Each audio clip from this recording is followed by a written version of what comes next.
शांति। 16 जुलाई 2025 की साकार मुरली से होमवर्क।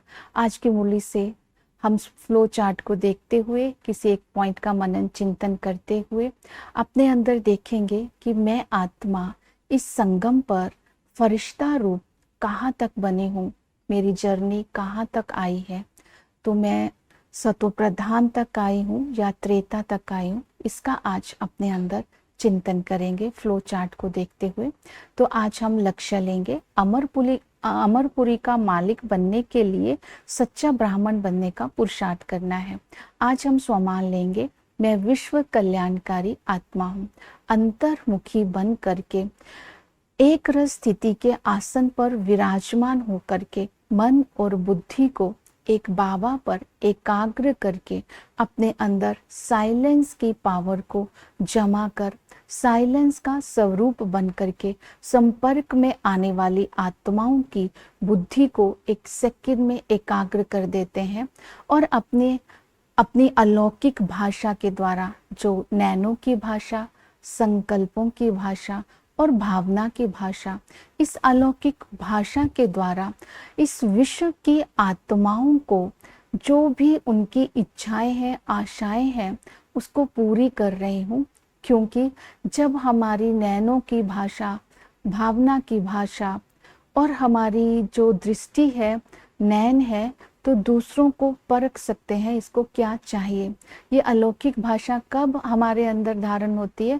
जब हम साइलेंस का स्वरूप बन जाते हैं। साइलेंस का स्वरूप उसको बोलते हैं जो 7 गुण हमारे स्वभाव संस्कार में आ जाते हैं। तो प्रैक्टिकल में आज होमवर्क रखेंगे कि हम बार बार ये अभ्यास करेंगे, कम से कम 21 बार, ब्राह्मण सो फरिश्ता सो देवता, इस स्वरूप को बार बार इमर्ज करेंगे। तो आज हम की मुरली से हम पुरुषार्थ करते हैं कि हमें सच्चा ब्राह्मण बनना है। तो ब्राह्मण की विशेषता है बेहद का वैरागी। तो बाबा हमें वैराग्य दिलाते हैं इस पुरानी दुनिया से और हमें स्मृति दिलाते हैं कि तुम्हें शांति धाम जाना है और फिर तुम्हें सुख धाम में आना है, इसलिए इस पुरानी दुनिया से तुम्हारा अभी वैराग्य है। दूसरा, हमें वैराग्य दिलाते हैं कि ये अभी जो यज्ञ रचा गया है, इस यज्ञ में सारी पुरानी दुनिया स्वाहा होनी है। तो इस समय तुम बच्चे, ब्रह्मा बाबा के बच्चे, ब्राह्मण बन करके इस यज्ञ की रक्षा करते हो। अर्थात इस समय बाबा स्मृति दिला रहे हैं, पुरानी दुनिया को खत्म करना है, खत्म होना है। इसके लिए बाबा स्मृति बहुत अच्छी दिलाते हैं। जैसे कि कोई वानप्रस्थी होते हैं, जहाँ राजाएं होते हैं, तो सन्यासी लोग उनको सन्यास दिलाते हैं। सन्यास के लिए उनको मोटिवेट करते हैं कि इस दुनिया में सुख कागविष्टा समान है।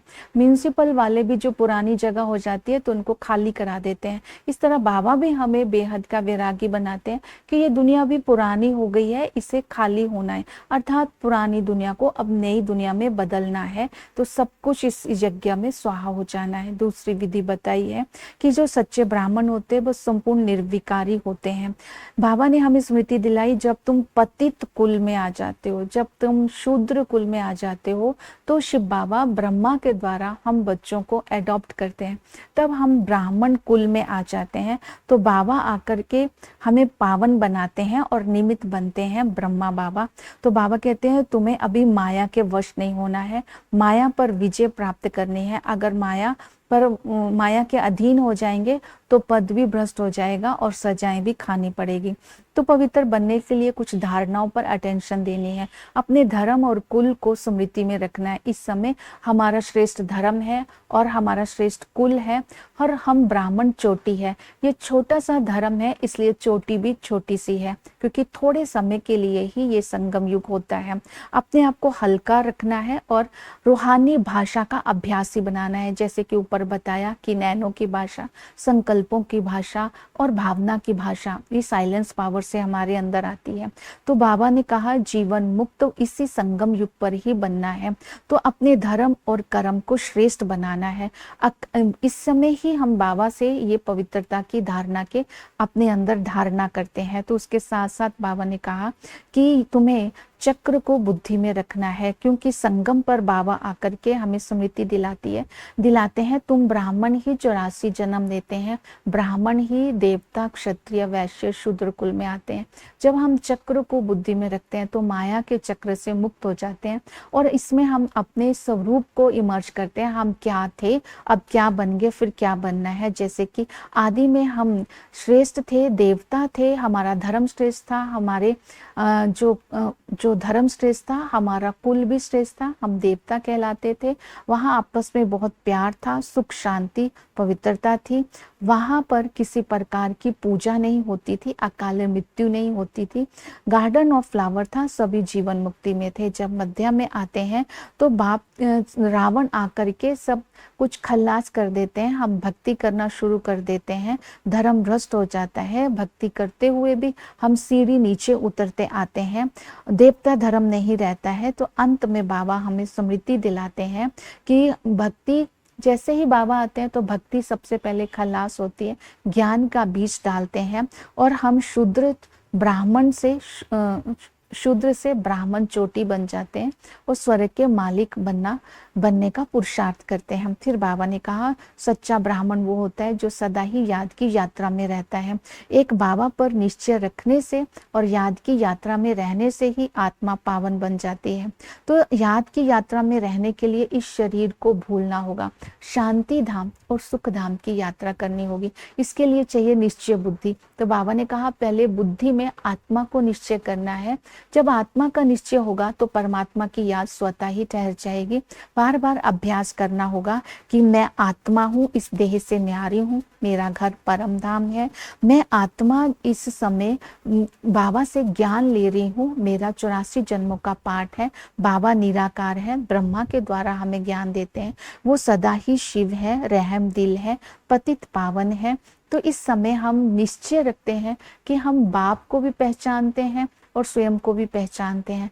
तो निश्चय बुद्धि होकर हम अपने वर्षे को भी याद करते हैं। इस संगम पर पिता के संबंध से हम बाबा से विश्व की बादशाही का, अमर लोक के वर्षे को प्राप्त करते हैं और टीचर आकर के हमें पढ़ाई पढ़ाते हैं। इस पढ़ाई से हम ऊंच बनते हैं। इसलिए इस पढ़ाई में वर्ल्ड की हिस्ट्री ज्योग्राफी पढ़ाई जाती है। जब हमें ज्ञान मिलता है तो हमें भक्ति से वैराग्य स्वतः ही हो जाता है। इस पढ़ाई को अच्छी रीति पढ़ना है और इस खुशी में रहना है, नशे में रहना है कि ये पढ़ाई पढ़ाने वाला स्वयं भगवान है। इस ज्ञान से ही हमारी सद्गति होती है और सतगुरु आकर के हमें दुखों से लिबरेट करते हैं और हमें सतो प्रधान बना करके साथ ले जाते हैं। इसलिए सेकंड में जीवन मुक्ति का गायन है। तो इस समय हमें शिव बाबा मिले हैं, हम आत्माओं को पिता मिले हैं, इसलिए गायन है आत्मा परमात्मा अलग रहे बहुकार। तो इस संगम पर बाबा आकर के हमारी इस तरह पालना करते हैं।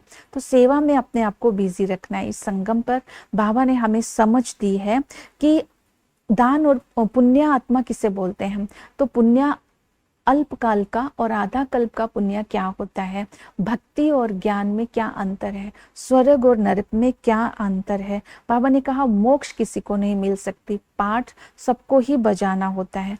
विराट रूप की समझ दी, झाड़ और बीज का ज्ञान दिया।